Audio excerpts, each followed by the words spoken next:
This short video will explain service maintenance mode for the Bendix Intellipark system. Bendix Intellipark works similarly to the standard push-pull dash control valve, but does require a change in service procedures.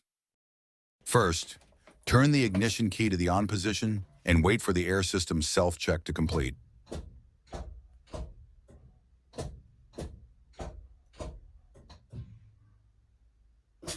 Once the self-test is complete, remove your foot from the brake pedal. Press and release the parking brake switch 4 times. On the 5th press, hold the parking brake switch in the release position until the right side indicator light begins to flash.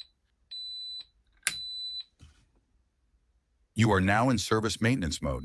To release the parking brake for service or towing, place your foot on the brake pedal and press the parking brake switch.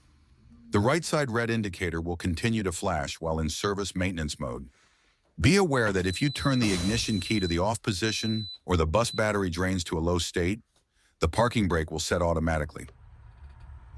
During the process of putting the bus into service mode, the instrument cluster will sound an audible alarm and display the message, "Park brakes not released." Once you are in service mode, the instrument cluster will display the message, "Service park brake" and/or limp home mode activated. To exit service maintenance mode, manually apply the parking brake. Once complete, start the engine and clear the dashboard warnings.